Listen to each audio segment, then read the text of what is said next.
Hello everyone, my name is Cade Houston. I'm the Texas Tech Team Field Specialist with the Bee Informed Partnership. Today I'm going to talk to you about the top 5 best and worst beekeeping practices. But before I get into that, I'm gonna give you a little background on myself. I'm originally from Southeast Georgia, and I started beekeeping when I was about 14 years old. And since then, I've worked for 2 commercial operations in Georgia. Got a lot of good experience there, and also keep a few colonies uh, on the side, a few of my own colonies. Before I get into the top 5 best and worst beekeeping practices, I want to give a little bit of background on the tech teams and where they are, what areas we cover, and so forth. So there are 6 tech team members based out of 5 states. The yellow dots on the map represent the home bases of the 6 tech team members. And as you can see, there's California based out of UC Davis. The Pacific Northwest region is based out of Oregon State University. Midwest is based out of University of Minnesota. Our Michigan region based out of MSU, and Texas region based out of Texas A&M. And also, you'll see on the map, our diagnostic lab, the University of Maryland, is the blue dot on the map. Now, the brown dots are the states that we cover. We currently perform services in 17 states, 10 of which are the top honey producing states in the U.S. Uh, we provide services to over 110 commercial beekeepers, which accounts for more than 500,000 colonies, uh, accounting for approximately 17% of all U.S. colonies. So now that you know kind of where we are and what areas we cover, we'll go into a little bit of what the tech transfer teams actually do. So your tech team field specialists are the boots on the ground. We are the field specialists that do colony inspections, diagnostics, disease monitoring, hygienic testing, research trials, and also product testing. Um, for colony inspections, we're looking into the hives. We're actually looking, seeing what's there, seeing what diseases and pests are present, uh, checking in on colony health, and reporting back to beekeepers. With the diagnostics, that's where we troubleshoot poor colonies and generate reports. Um, Disease monitoring, we can look at longitudinal data from previous inspections and see exactly how these pest and disease loads fluctuate throughout the year. These colonies are tagged so we can follow them throughout the year. Research trials and hygienic testing, we do a lot of that, and product testing as well, looking at new products that are coming on the market and seeing how effective they are in colony health.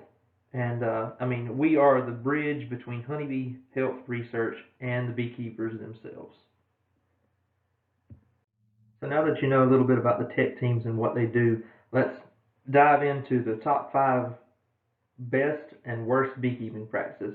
We'll go ahead and get the worst out of the way first. So number 5 on that list is poor equipment. And as you can see in the picture there, Dan Arell, our past Texas Tech Team field specialist, holding a frame that the side is missing, the bottom's missing, part of the top bar is looks to be pressed into the comb.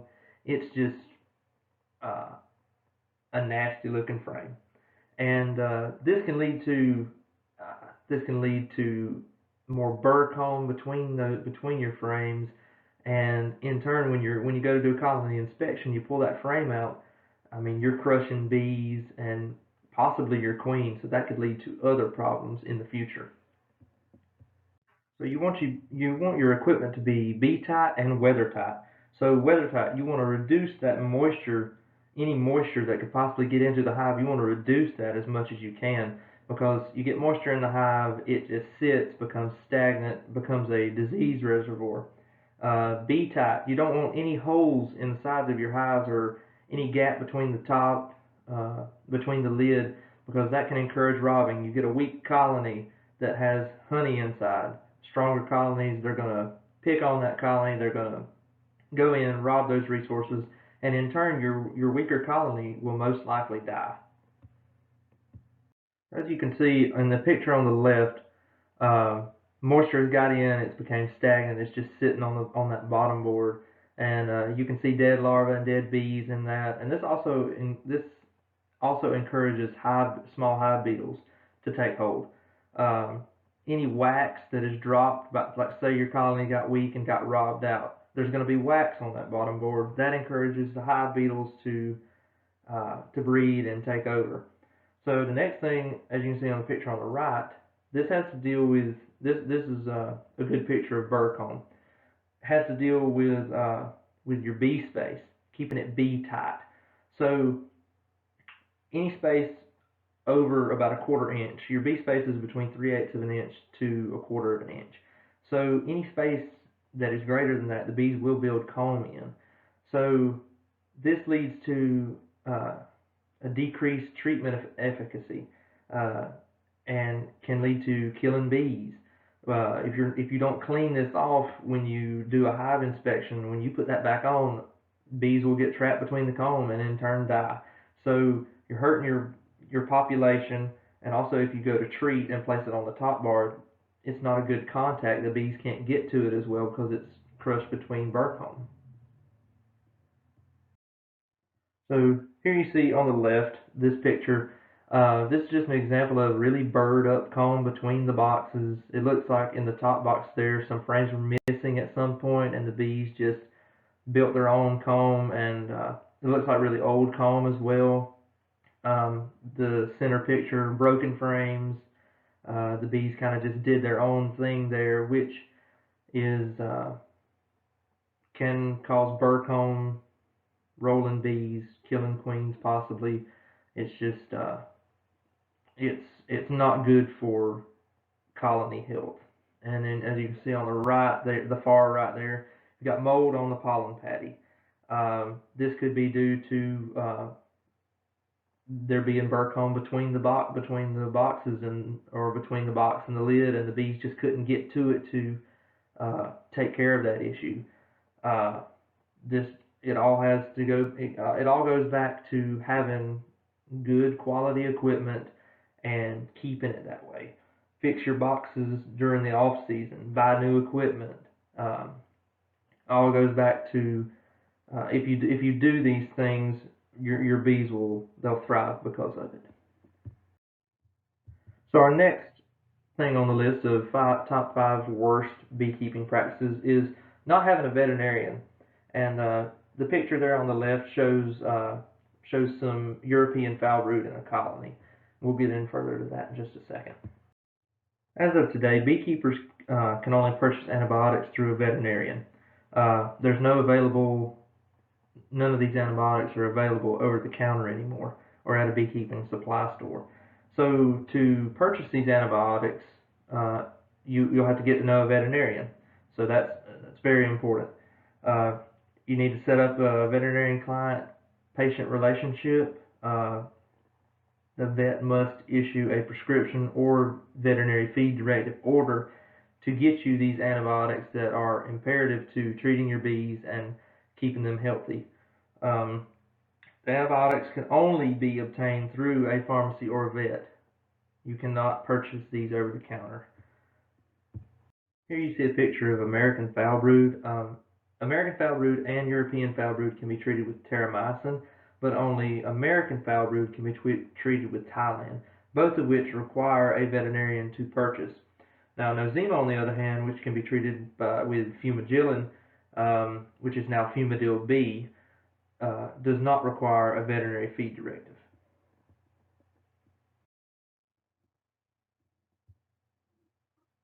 So on the left you see a picture of American foul brood. On the right you see a picture of European foul brood. Now to distinguish the two, the American foul brood on the left, if you were to take a stick and swirl that dead larva, and pull it out, if it ropes out close to an inch, most likely American foul brood. However, there are diagnostic tests that are available. And on the right, you see the European foul brood. The larva towards the bottom is sort of corkscrewing towards the top of the cell. That's a definite sign of European foul brood. And in the center, you have generally these antibiotics will be mixed into a powdered sugar solution and administered to the hives with just a small scoop. So here are a few resources. Uh, the Bee Informed Partnership Disease Manual, the webinars, test kits, bit reports, online resources. All of these can help you diagnose your issues and also get in touch with a veterinarian to purchase these antibiotics if need be. Now we come to number 3 on the list, missing visits in spring. Just with any livestock, you have to exercise basic animal husbandry. You have to check on them. You have to make sure they're okay, make sure there's no diseases present, make sure everything is going along just fine. So specifically with beekeeping, you have to start doing your spring inspections. You need to answer these questions. Are they queen right? Are they starving? Are they too full of food? Are they going to swarm? Are they free of disease? You really have to start looking at these things in spring, and missing spring visits is uh, it's one of the worst beekeeping practices because you could lose your whole operation like that. I mean, your colonies could swarm. They could be eat up with mites. Multiple things. They could be queenless.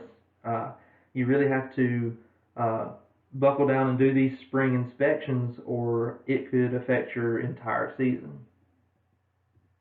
Next is a question of placement. Where do I place my bees? So you want to place your bees in full sun. When that morning sun comes up, hits them, warms them up, they get to work a lot sooner than bees that were placed in the shade. Also, you want to avoid low-lying areas, areas where water collects, leads to greater moisture inside the hives, just like we were talking about earlier. That's bad for colony health. Next is swarm prevention. You really want to prevent swarming during these spring months, and if you don't do your spring inspections, you won't know your colony strength or where they are in that colony cycle. So uh, definitely want to prevent swarming. That's the common goal for most beekeepers, is to prevent those colonies from getting to the point where they're swarming, because 60% of your workers and your old queen leave, so you're left with 40% and possibly a new queen, and it's a toss-up whether she flies out and mates or not. So that could cost you more money in the long run. And just like I said, doing these spring visits uh, really gives you an insight to where your colonies are in that cycle, and tells you when you need to intervene and do splitting or not. So next is health checks. Uh, when you come up to a colony on a spring inspection and you see dead bees on the front, like you see in these 3 pictures here, you really need to look into that colony and see what's going on. They may have been poisoned by pesticides. There may be some disease present. Your mite loads could be high. There's just so many things that could be going on that could be wrong here. And missing those spring visits is uh, once again, that's a bad practice. If you don't go in and inspect these colonies, you could lose all of them. So next we have poor feeding practices. On the list here you see too much, too little, too cold, spills and leaks, sporadic feeding, and supplements. So too much, are your bees really packing in that syrup and they just are pushing that queen down, and there's not enough room. They're honey bound. There's not enough room for brood to be raised. This causes a problem in spring because uh, when they start feeling crowded, that can encourage swarming. Too little. Are your bees starving? Are they they're really light and just don't have enough feed to raise brood and grow that population in spring like it needs to? Is it too cold for feeding? Uh, if you have top feeders, this is a really uh, important thing. If that syrup is too cold on the top and is dripping down into that colony, that's reducing that colony temperature and could really affect those bees if they are still in a winter cluster, if the weather is still a little bit too cold for them to be coming out and getting natural forage. Spills and leaks can encourage robbing. As you can see in the picture on the left, that colony is being robbed out. I mean, just uh, the amount of bees flying around the hive, and you can see they're trying to get into any crack or crevice they could possibly get into to get in there and get that honey. Sporadic. If you feed at one point and then go for 3-4 weeks without feeding again, but the bees didn't really need that feeding over those 3 to 4 weeks, this can cause a decline in colony health due to stress, which can lead to disease and many other things that can really affect your colonies and kill them. And your supplements. Uh, at certain times of year, just say pollen supplements, for example, at certain times of year, there's no natural pollen out there for the bees to get. So this is where the beekeeper has to intervene and say, okay, my bees do not have enough pollen coming in. Let me get a pollen patty and supplement that.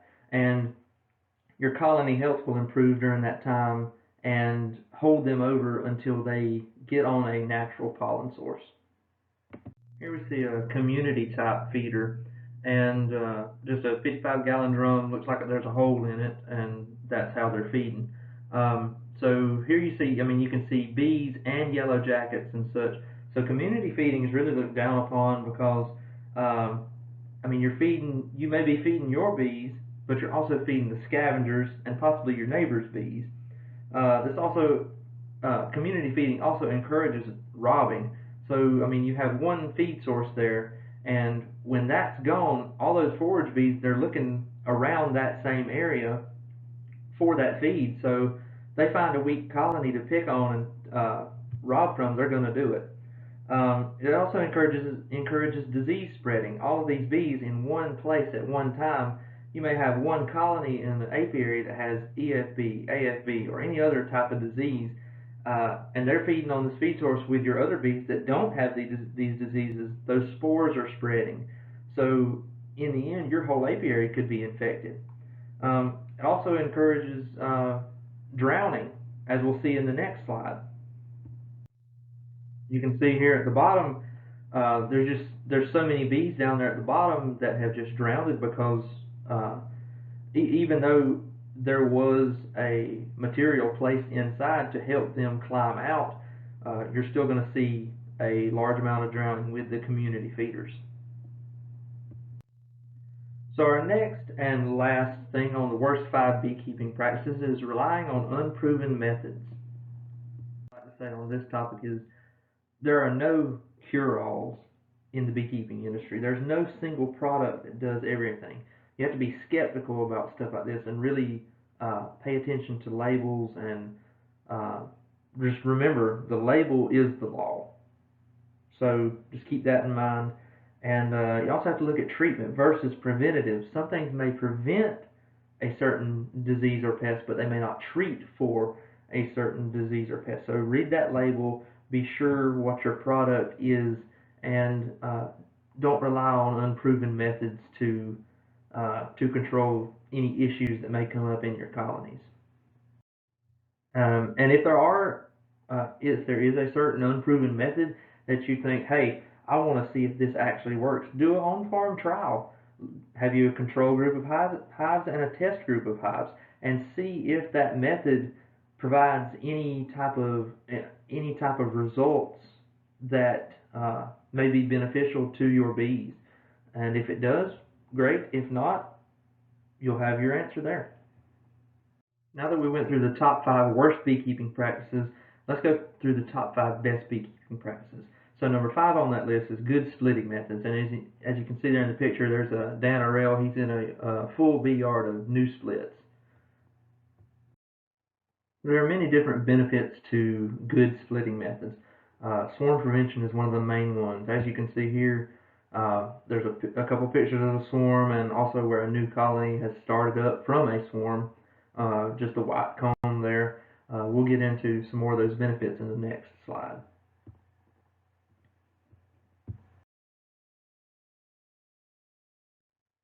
So here are some more of the benefits. Swarm prevention, like we talked about. Make up for losses. This is what most of your commercial beekeepers are doing when they're making splits. They're making up for losses, or they're increasing their colony numbers, growing that operation. Requeening, another good practice that goes on when splitting. You get that old queen out of there. that may or may not have reduced production.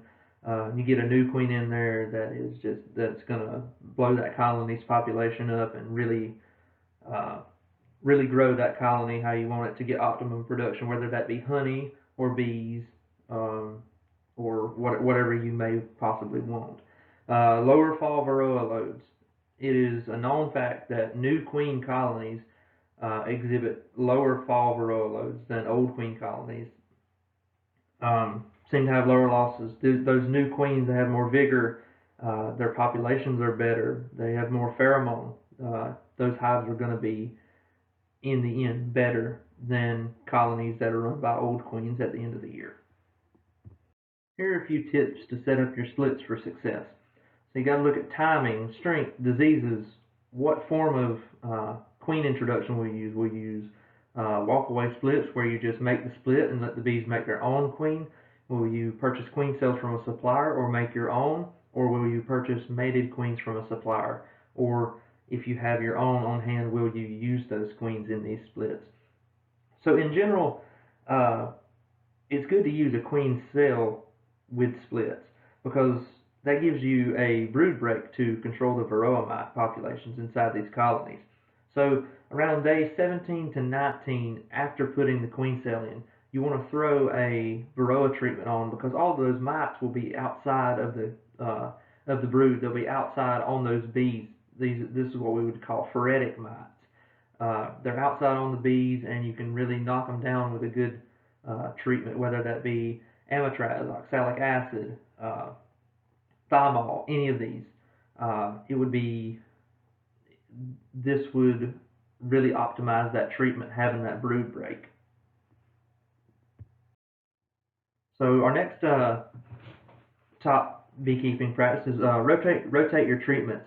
As you can see in the picture there, you have apivar, which is a amitraz-based treatment. You have thymol at the bottom and oxalic acid on the left. In the day and age we live in right now with beekeeping where it is, varroa treatment is one of the most important types of treatment that is done in colonies at this time.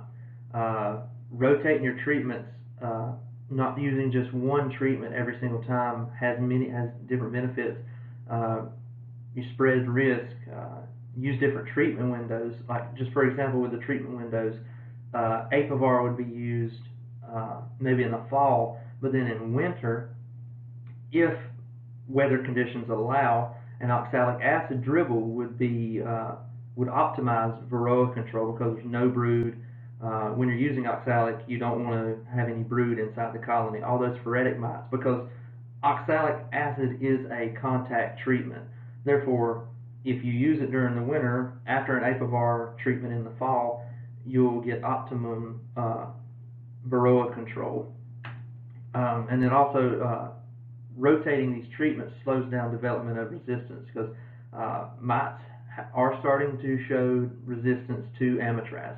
So rotating these treatments can really optimize your varroa control. Okay, as we see here, amitraz is still the most effective miticide, and the table shows that an amitraz-thymol combination proved to have the highest varroa control. But we are starting to see early signs of amitraz resistance.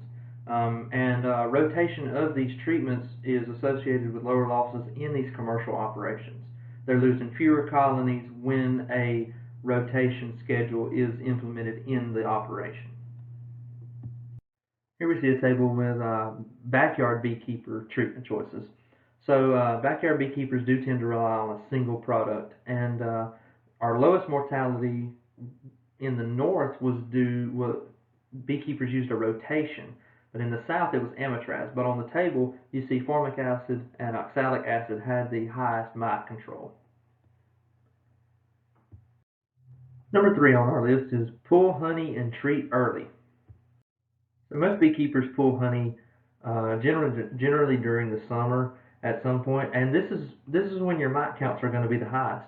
So you think about it, your populations are going to be the high, your bee populations are going to be the highest, and therefore your mite populations are going to be the highest.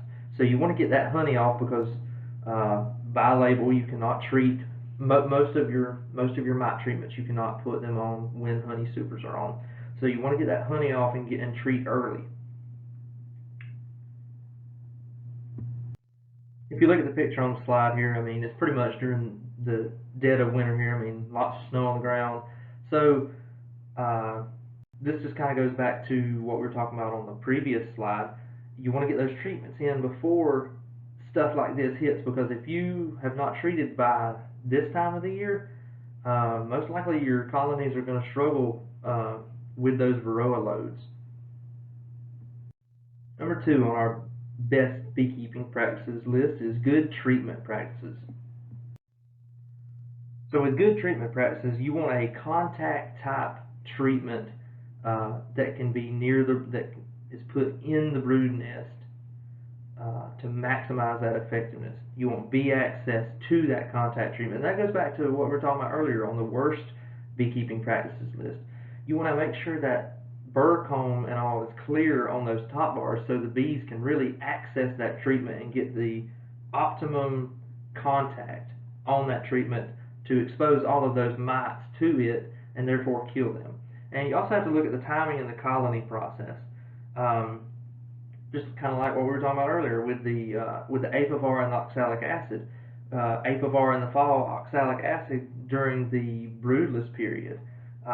That's really going to be a good mite cleanup, and it's a good treatment practice. Another thing that goes along with good treatment practices is you want to minimize damage. You want to maximize efficacy and minimize damage to your colonies. And this is done by knowing your colony strength, formulating your treatments based on that, and also following the label. Just like we said earlier, the label is the law. So follow your label instructions, and also, like we talked on the last slide, make sure that burr comb's clean. That way you can get, that way the bees have full access to the treatment you're giving them, and they'll be that much better off for it. Our last and possibly the most important top 5 best beekeeping practices is know your mite levels. Beekeepers cannot rely on visual observation to determine their mite loads. You may look into your colony and say, well, I don't see any mites, I must be good. That is a big misconception. So you really need to sample before and after you treat. Sample before to see where your mite loads are in the summer, right after you pull honey generally, and then put your treatment on based on that mite load, and then see what your load is afterwards. You need to use a reliable method such as an alcohol wash and keep records. Count how many mites you're seeing in each sample wash and write that down. That way you can compare it when you do the after treatment sampling. After doing these mite loads, you can really assess how scary your mite levels are. How many mites are you seeing per 100 bees? Your action threshold is 3% mite load, so 3 mites per 100 bees is generally where you want to implement a treatment. You want to put some type of treatment on to fight those mites and get that count lower, because if not, your injury level is going to go up. You may start seeing other signs of mites such as deformed wing virus, chew down brood, if you're not already seeing those based on your mite count. So you really got to get those treatments on. You really got to know your levels, and it really gives a good snapshot of where you are in your treatment program. So after assessing your mite loads and everything, you might want to ask, well, Cade, what do you do next? So you can go check out the Honeybee Health Coalition guide on mite treatments. They have really good information on the different types of mite treatments that are available, when to use them, what their frequency is, stuff like that. And also attend Bee Informed Partnership Varroa Seminar. We have different seminars going on all throughout the year. Consider your next few months and really look at your bees and get a good snapshot of what's going on in your colonies, what you need to do as the beekeeper, what you need to implement, such as like feeding, treatment, requeening, anything such as that. Really get to know your bees and get to know where they're at during this time. So Just a summary of the top 5 and top worst. I mean, went through the worst: poor equipment, no veterinarian, missing visits in spring, poor feeding practices, and relying on unproven methods. Uh, and then 5 best: good splitting methods, rotate your treatments, pull honey and treat early, good treatment practices, and know your mite levels. I would like to personally thank all of you on behalf of myself and the Be Informed Partnership for listening today, and a special thank you to all of our sponsors listed here. If you have any questions about the Be Informed Partnership or would like to support our organization, you can visit beinformed.org/donate. Thank you all and have a great day.